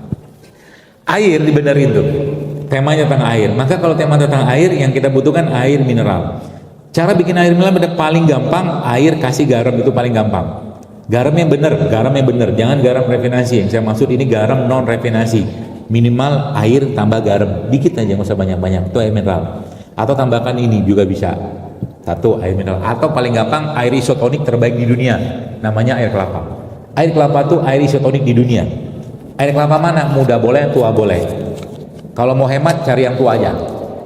Karena kelapa muda bulan Ramadan naik daun dia. Biasa harga 10.000 sekarang jadi 14. Karena kandungan isotonik kan mirip-mirip aja, kurang lebih sama, beda sedikit dengan pH-nya setiap saya. Ya, itu air kelapa. Minum air kelapa aja. Air kelapa ini dibikin buat air sebagai sumber mineral dan sumber serat. Caranya gampang. Beli air kelapa tua, gak usah beli, minta aja. Jadi buang-buang tuh kan. Masukin dalam satu mangkok, potong-potong buah di situ. Ada pepaya, ada melon, ada semangka, ada mangga, apalagi ada nanas, potong masuk situ, kasih jeruk nipis, kasih madu sedikit, kasih garam sedikit. Anda sudah makan minuman serat tinggi. Gak usah kayak es. Buka puasa usahakan jangan minum es. Kaget badannya. Ya.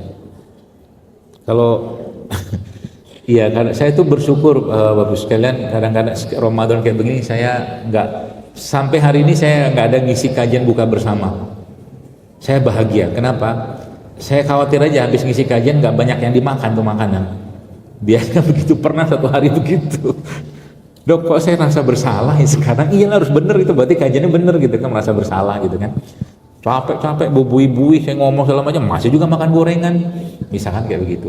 Alhamdulillah kita lagi nggak buka puasa ini. Air isotonik terbaik ini, dan air kelapa itu sebenarnya aslinya itu air yang ngikat racun, Bapak Ibu sekalian. Air yang ngikat racun. Kata guru saya, dia pernah mengatakan begini ke saya. Itu kalau ada racun, kata beliau, dia orang farmasi, diteteskan ke air kelapa, racun itu dia akan dikoagulat sama air kelapa. Kata beliau gitu. Dan ini sebenarnya air kelapa ini air isotonik. Isotonik itu apa? Kayak cairan infus. Makanya zaman dulu waktu infus nggak banyak, itu bisa nyolokin pakai air kelapa. Bisa.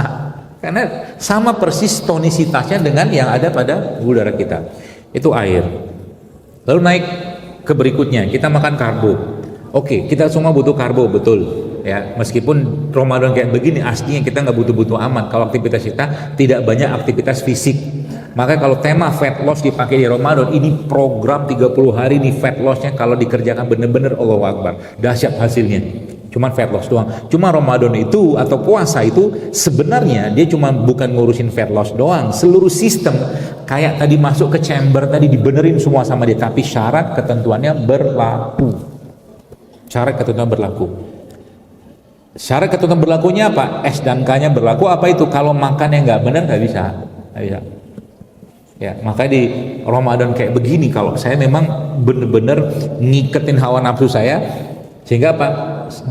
Bukan dulu, 11 bulan you control I, sekarang I control you. Gak lagi makan yang banyak, ada. Bahkan Ramadan kayak begini kadang-kadang sahur ya, coba jangan diikutin ya. Sahur itu kadang-kadang saya nggak makan, cuma minum doang. Kurma pun nggak makan, jangan diikutin. Kalau Anda banyak aktivitas tetap makan sesuai dengan porsi Anda, asal jangan banyak karbonya aja. Percayalah kalau Anda lebih banyak protein sama seratnya, lebih lama kenyangnya. Itu caranya kayak begitu. Nah baik, itu dari sisi karbo. Kita butuh karbo.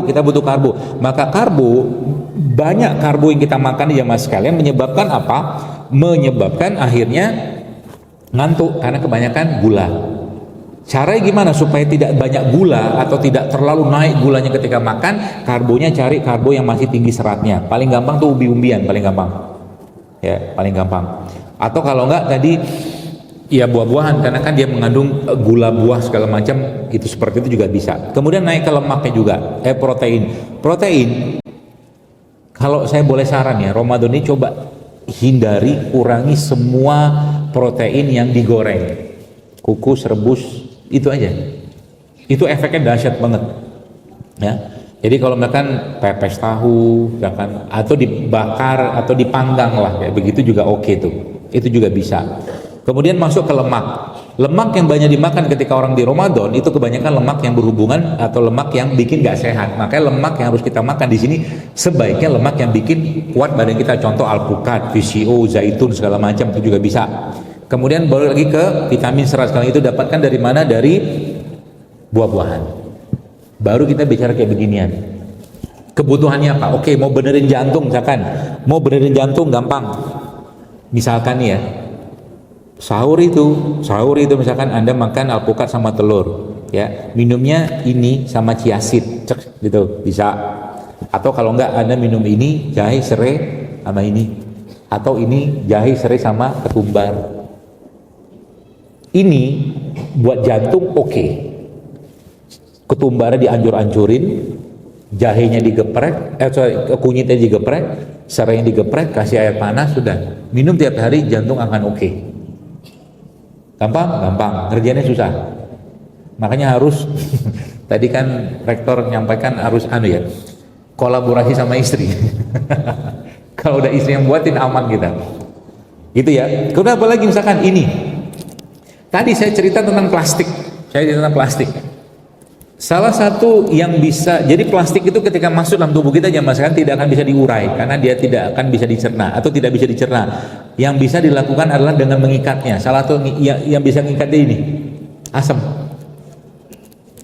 Ini salah satu minuman favorit saya nih. Kalau lagi meeting biasanya, kalau teman-teman saya itu tahu banget kalau udah meeting sama saya ada yang saya bikin.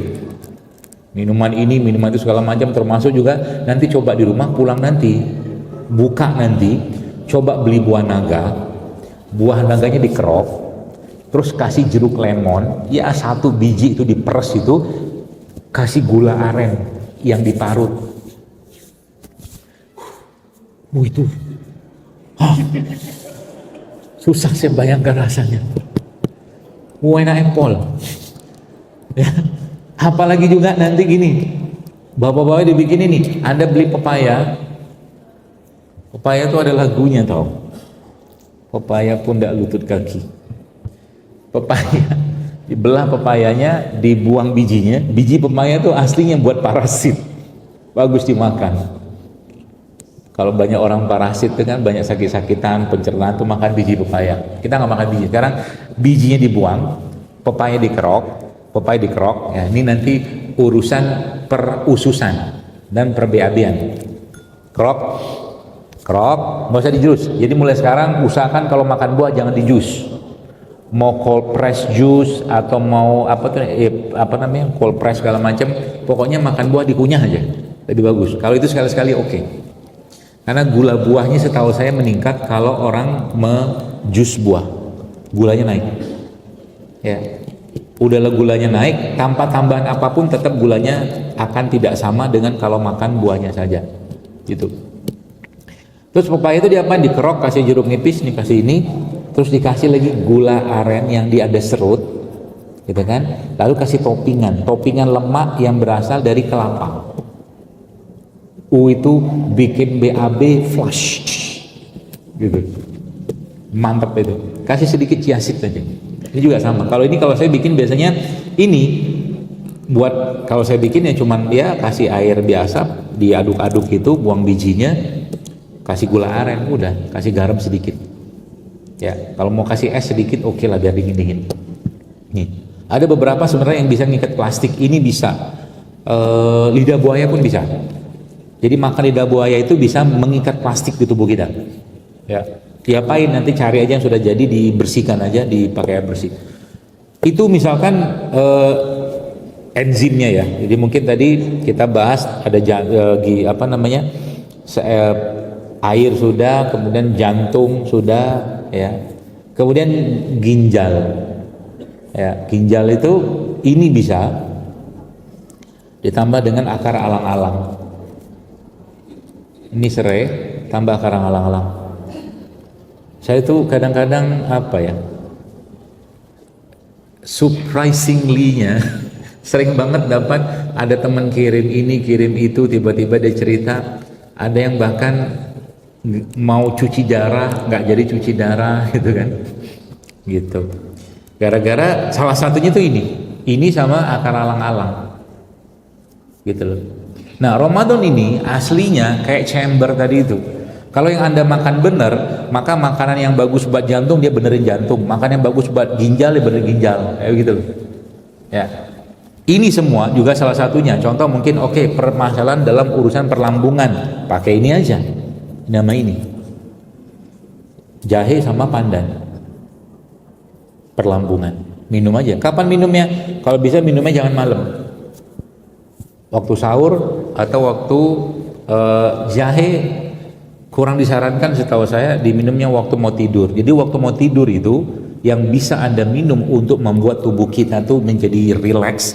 Pertama, cuka apel, cuka nanas, cuka madu, apa aja cuka. Ambil air, masukin cuka 1 sendok, minum. Coba nanti amalin nih nanti malam. Itu efeknya dahsyat minta ampun. Satu, kalau enggak, salah satu kebiasaan saya biasanya kalau selain cukanya itu saya masukkan chia seed.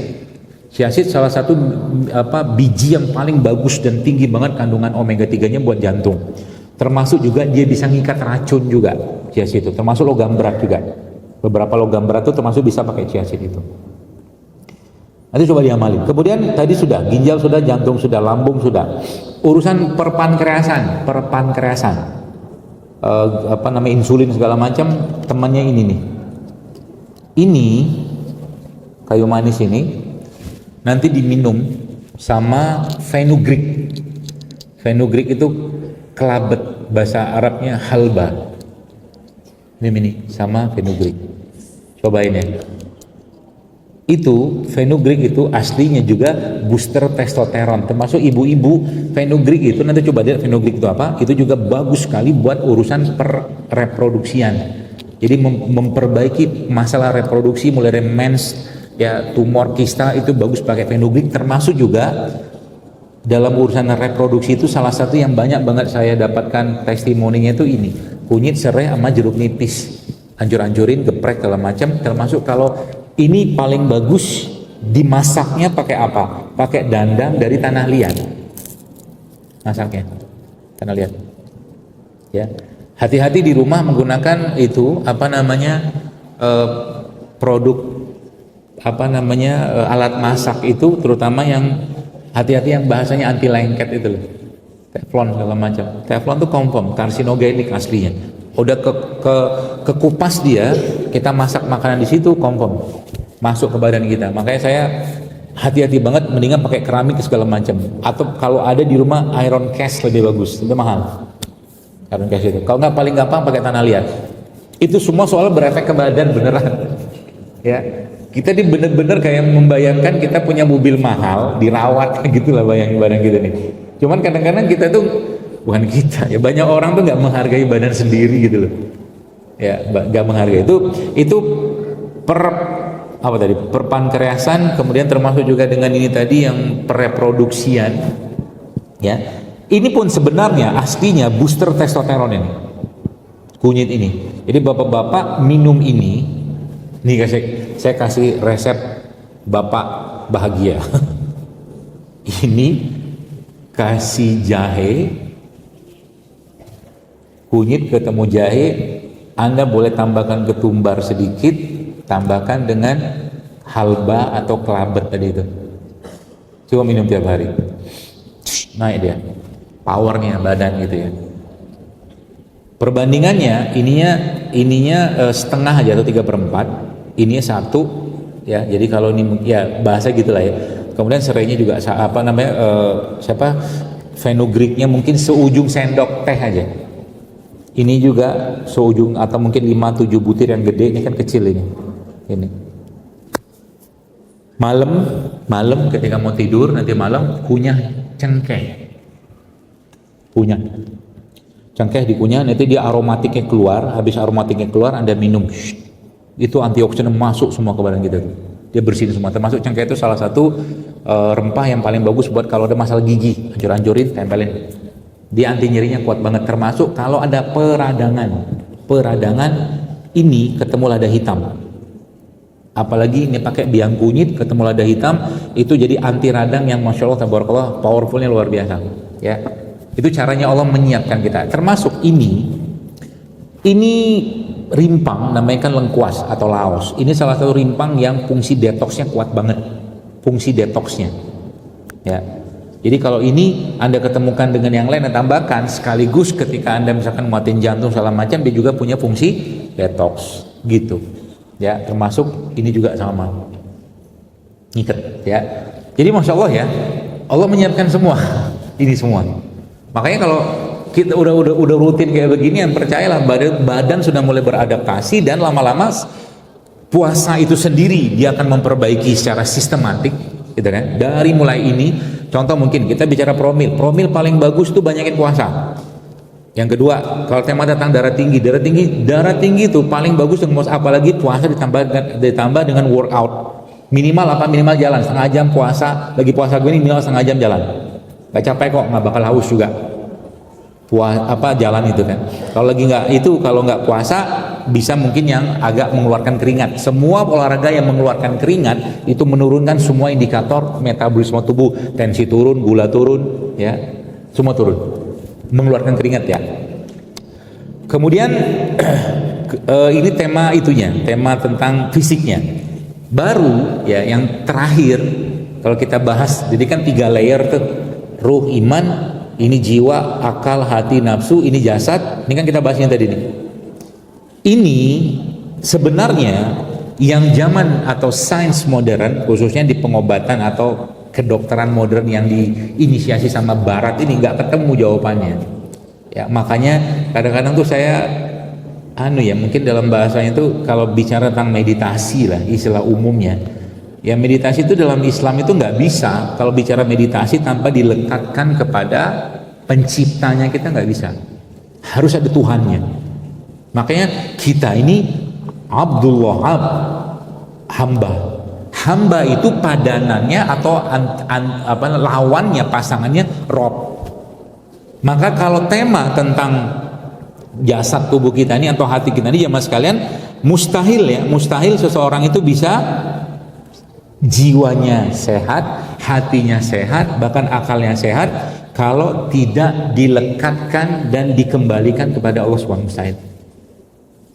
Makanya 10 hari terakhir Ramadan ini itu sebenarnya Nabi mengajarkan hal yang sangat fundamental buat kita, yaitu apa? Mengajarkan diri kita untuk disiplin dan membebaskan, memutus semua jalur kita yang berhubungan dengan dunia. 10 hari terakhir putus sama Nabi. Bahkan hanya sekedar nyisir rambut aja, Nabi gak mau keluar dari masjid, mengeluarkan kepala beliau alaihissalam dari jendela Masjid Nabawi itu untuk disisir Aisyah radhiyallahu anha. Sampai kayak begitu, diputus. Kenapa? Banyak masalah kehidupan kita ini muncul gara-gara apa? Gara-gara terlalu lekatnya kita sama dunia. Percayalah, Ramadan mengajarkan kita itu sebenarnya, supaya apa? Putuskan hubunganmu sama dia, khususnya di 10 hari terakhir. Itu sebabnya 360 hari selama 1 tahun ini sebenarnya cukup 20 hari secara bahan bakar utama kita yang Allah berikan di 10 hari terakhir Ramadan, dan 10 hari pertama Zulhijjah Allah berikan. 20 itu untuk 360 hari. Asli kayak begitu. Makanya kalau Ramadan malamnya yang dahsyatnya minta ampun, kalau Zulhijjah siangnya yang dahsyatnya minta ampun. Itu caranya Allah untuk memberikan kita kekuatan sebenarnya. Kekuatan apa? Jiwa, hati, akal, segala macam. Ya. Maka syariat ini kalau kita lihat semua syariat, contoh mungkin kita bicara tentang sedekah. Sedekah itu Allahu Akbar ya. Nabi sampai katakan obati penyakitmu dengan sedekah. Saya kemarin tuh ada lewat satu tempat gitu ya, mohon maaf ya, itu mungkin lembaga apa gitu, terus orang mungkin mereka sedang mau kasih bantuan sembako. Saya bener-bener nggak bisa terima kalau saya ya. Orang itu disuruh ngantri di sana, menunggu pintu dibuka nanti diserahkan. No, kalau saya nggak gitu pikirannya. Yang butuh itu bukan yang menerima, tapi yang memberi. Mereka tuh justru malah harus jauh lebih dihargai oleh orang yang memberi itu daripada sekedar suruh ngantri panjang, ngantri gitu. Yang butuh siapa? Aslinya dalam bahasa langitan ya. Makanya kalau mereka itu dirapikan, kemudian dihargai, dihormati segala macam, atau mungkin dipanggil segala macam, jauh lebih baik pada suruh ngantri kayak begitu. Ya, makanya kesehatan jiwa itu salah satunya dalam Quran diwakili dengan giving, pemberi. Ramadan Nabi mengajarkan itu aslinya. Bagaimana cara Nabi mengajarkan? Hadis-hadis banyak menjelaskan bahwa sedekahnya Nabi SAW ketika bulan puasa ini bahkan lebih lembut daripada angin yang berhembus. Itu sebabnya di banyak kajian saya di Ramadan ini saya katakan jangan pernah dalam satu hari kita itu Ramadan ini ketinggalan kita ngasih makan orang berbuka. Sayang banget. Minimal kalau nggak sempet juga, kalau awal Ramadan Anda bisa titip makan di suatu rumah makan gitu kan, Pak ini kayak orang kita di Mekah atau di Madinah gitu kan, titip kan bisa tuh satu porsinya sekian gitu, jadi setiap hari bagi berapa porsi gitu. Atau ada restoran, atau kalau misalkan nggak sempat sama sekali semua, ketika sama istri sama suami duduk berdua lagi mau buka puasa, suami pegang kurma, istri pegang kurma, waktu istri mau buka puasa kasih kurmanya suami, kurma istri kasih ke suami, batalin puasa pakai kurma dia, dapat pahala puasa, berbuka puasanya gitu ya. Bahagianya kita membuka puasakan orang Nah itu bahagia. Makanya Nabi mengatakan orang puasa itu bahagianya dua. Pada saat dia berbuka, pada saat dia bertemu dengan Allah. Nanti coba ditarik tahu kenapa urusan bertemu dengan Allah itu menjadi kebahagiaan. Menarik itu. Kenapa disebutkan Nabi situ di puasa dan kenapa pakai kata bahagia? Karena memang aslinya Ramadan kalau kita bicara probiotik dan enzim atau bakteri-bakteri baik yang ada pada pencernaan kita, mobil khusus dalam perut kita, semua bakteri-bakteri itu semua meningkat kinerjanya ketika Ramadan. Itu sebabnya ya salah satu yang sangat disarankan waktu Ramadan ini, kalau saya boleh saran, banyaklah makan serat, banyak makan serat. Entah itu serat dari buah atau mungkin dari minyak-minyakan seperti minyak zaitun, VCO atau alpukat atau kelapa, itu semua bikin bakterinya bahagia. Termasuk juga kurma. Kurma itu salah satu bakteri atau mungkin makanan bakteri yang paling bagus, baik terutama kurma kering. Tamar. Sahur kita berbuka pakai kurma kering. Buka puasa berbuka pakai kurma basah. Begitu Nabi mengajarkan. Dan semuanya pasti ada keutamaan atau keistimewaannya. Itu lagi-lagi disampaikan panduan kita. Saya baca buku Atomic Habit, saya baca buku itu. Waktu saya baca buku itu dia bilang Anda naruh sendal, ngerapin sendal saja itu bisa memperbaiki kehidupan Anda. Kata dia gitu. Penulis itu kan yang dulunya dia ternyata pemain baseball, kemudian dia kecelakaan segala macam, kena hantam sticknya itu segala, akhirnya dia bisa sembuh lagi. Saya bilang ya biasa aja. Satu sunnah Nabi SAW yang Anda kerjakan dan Anda rutinkan, percayalah bisa mengubah hidup kita jauh lebih powerful dari itu. Beneran ya, bukan kita tidak menghargai, tapi kadang-kadang kita tuh apa yang Nabi katakan, apa yang Nabi contohkan itu Masya Allah tabarakallah ya. Contoh mungkin begini, siapa di sini mau masuk surga? Semua angkat tangan. Caranya gimana? Gampang. Saking gampangnya apa ya, susah dikerjakan. Itu habis wudhu, tiap habis wudhu sholat dia wudhu, surga. Bilal radhiyallahu anhu kan begitu, yang Nabi katakan, oh wahai Bilal, aku melihat terompahmu sudah ada di surga, kata Nabi. Itu kan gara-gara apa? Salah satu disampaikan Bilal, setiap habis wudhu saya pasti sholat sunnah 2 rakaat.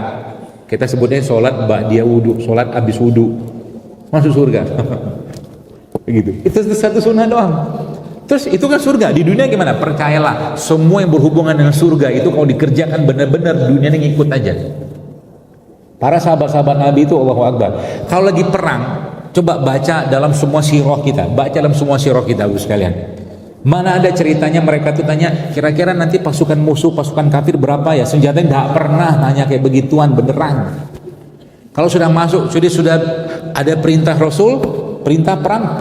Bahkan Nabi tidak pernah mengatakan sampai hari H beberapa jam baru Nabi kasih tahu nih perang ke sini, kata Nabi, supaya nggak timbul takut ke mereka, karena mereka manusiawi juga kan. Di perang Badar juga manusiawinya mereka tuh tampak, sehingga Allah turunkan hujan, dan dari hujan itu Allah berikan ketenangan buat mereka.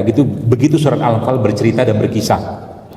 Ada cerita ketika mereka sudah dekat dengan hari hanya, atau mungkin pada hari hanya, apa yang mereka kerjakan? Semuanya sibuk berzikir, semua sibuk baca Quran, semua sibuk baca doa. Maka dalam sejarah Islam hampir semua peperangan itu nggak ada satupun yang jumlah kaum muslimin lebih banyak, ada kecuali Hunain. Itu pun bangga. Nggak masuk akal semua. Mau cerita hero, Anda baca hero-nya, bagaimana sahabat Nabi Waqqas radhiyallahu anhu ketika menaklukkan istana Madain itu heroik banget dan nggak masuk akal. Saking nggak masuk akalnya apa? Kuda-kuda mereka sama unta-unta mereka semuanya berjalan di atas air, coba. Kisahnya epic banget itu, bukan Israiliyat. Sehingga waktu mereka sudah sampai ke situ, orang Persia sudah takutnya minta ampun. Ini bukan manusia yang kami lawan, ini jin semua, kata mereka. Karena mereka naik di atas kuda, naik di atas ontanya. Ya, dengan sebelumnya panglimanya ngomong apa? Hasbunallah wa ni'mal wakil, la haula wala quwwata, jalanlah kalian atas air ini.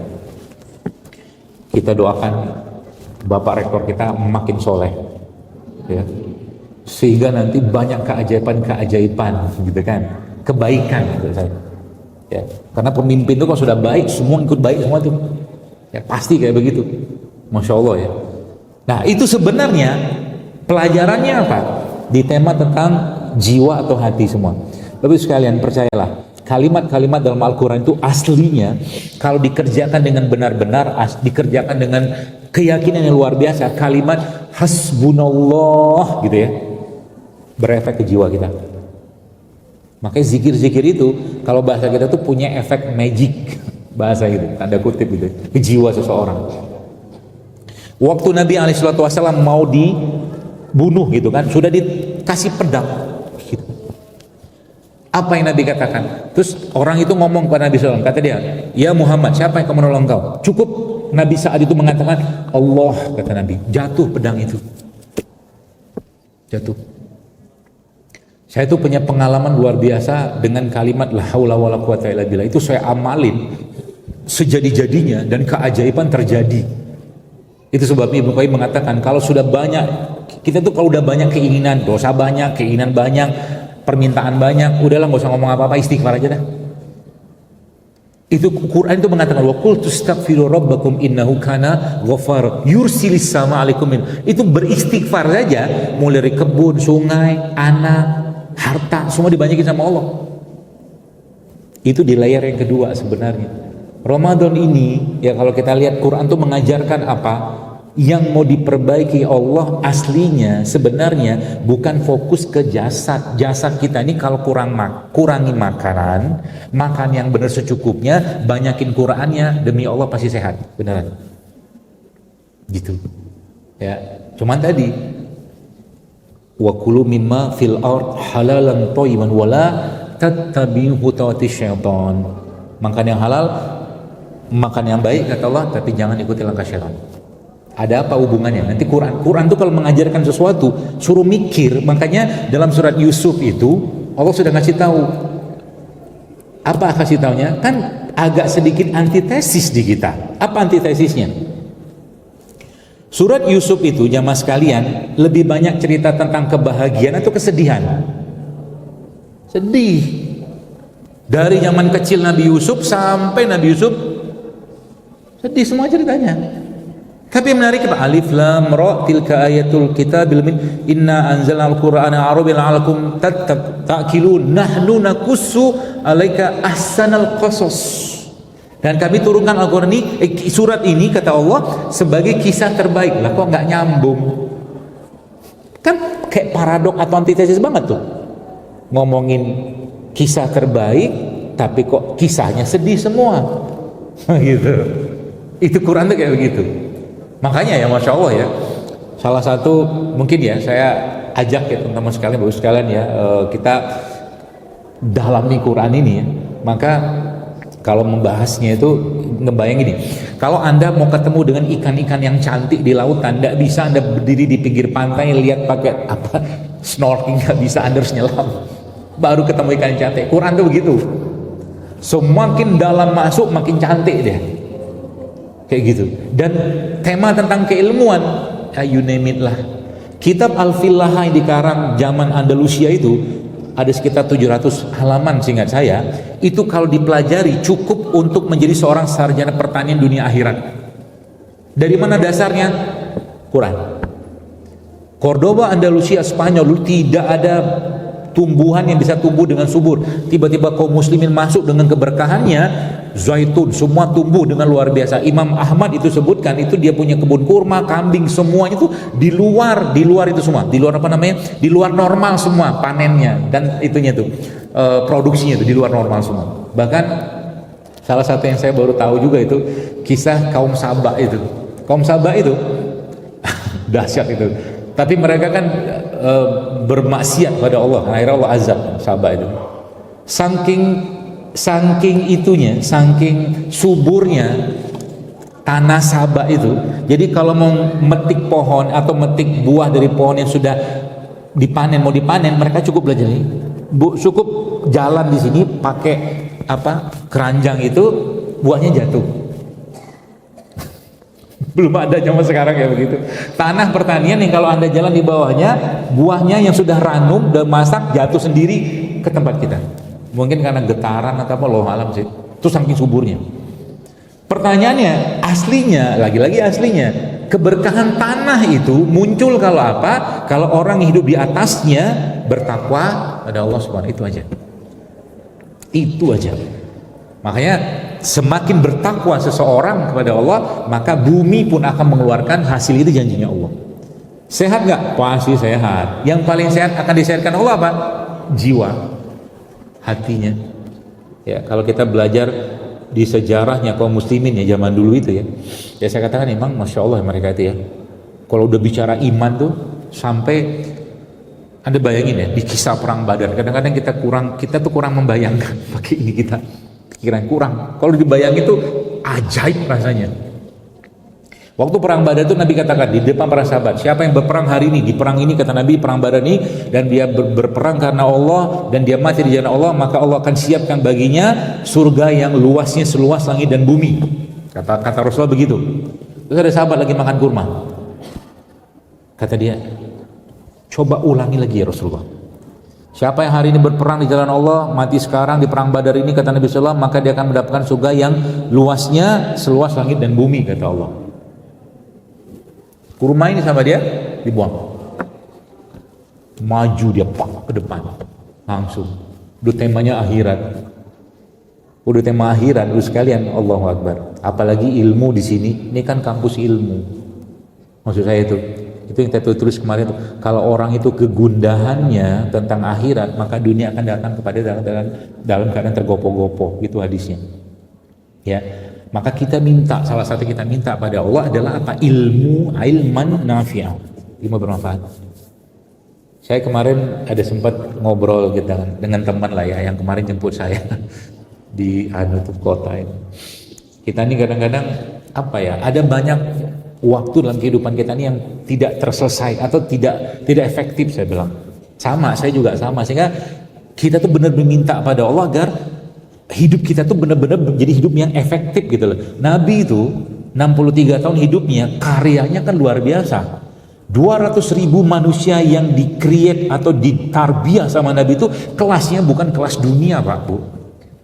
Ya, kelasnya dunia akhirat.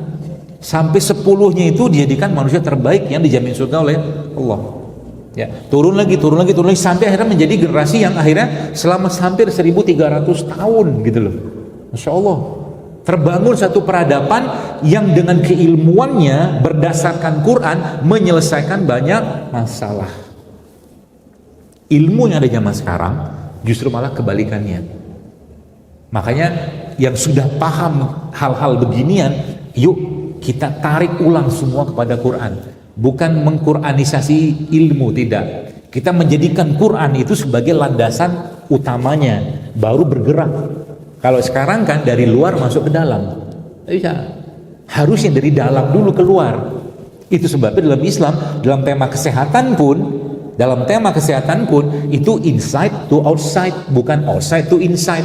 Islam tidak mengenal mensana in corpore sano, enggak. Bahasa hadis Nabi SAW apa? Nabi katakan iza solahat jasada kulluh, kata Nabi. Kalau dia baik hatinya, baik semua. Artinya Pak, seluruh jasad tubuh kita fisik ini semuanya bisa baik kalau hatinya baik, jiwanya baik, imannya terjaga. Itu aja. Ya. Dan ini sebenarnya PR buat kita, sehingga nanti bumi ini makmur kembali. Bumi ini benar kembali. Ilmu yang kita belajari, ilmu yang menyelesaikan masalah, bukan menimbulkan masalah baru. Di zaman sekarang kan banyak ilmu justru malah menimbulkan masalah baru. Saya kadang-kadang itulah ya, misalkan dalam tema misalkan pertanian atau peternakan. Ya, coba deh berpikir bagaimana menyuburkan lagi tanah kita ini gitu loh. Dengan tema itu. Kesehatan juga sama. Ilmu-ilmu yang ada justru malah menimbulkan, bukan kita menolak, kita tetap menerima. Tapi kadang-kadang ada banyak hal yang kenapa? Contoh, Anda terbang 30-40 tahun yang lalu, autis jarang zaman dulu.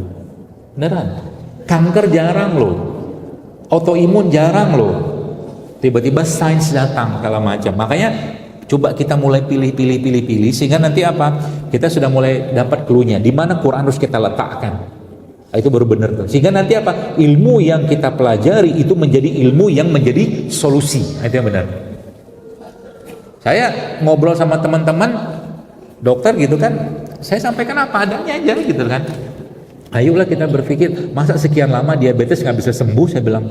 Masa sekian lama hipertensi nggak bisa sembuh, masa sekian lama autoimun harus minum steroid lah, ini segala macam. Segini luas bumi Allah, masa nggak ada obat?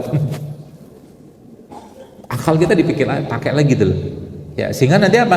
Ilmu yang kita pelajari akhirnya ilmu yang menyelesaikan masalah. Termasuk juga dengan tadi kembali ke alam, pastinya kembali ke Al-Quran, yang paling utama kembali ke Allah Subhanahu wa taala. Wallahu a'lam bishawab. Assalamualaikum warahmatullahi wabarakatuh.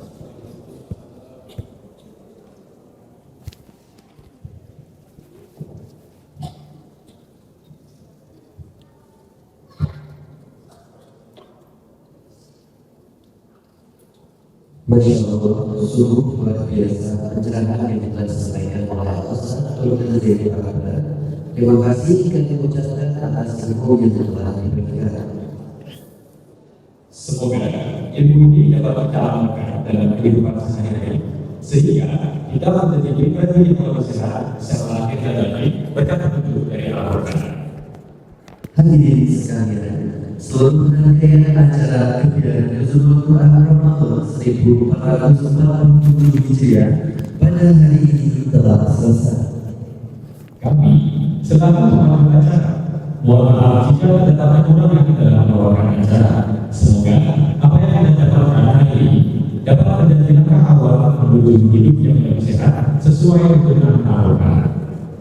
Kepada Allah Subhanahu wa taala kita mohon ampunan, dan kepada Nabi Muhammad sallallahu alaihi wasallam kita harapkan syafaatnya. Mari kita tutup acara ini dengan bacaan hamdalah.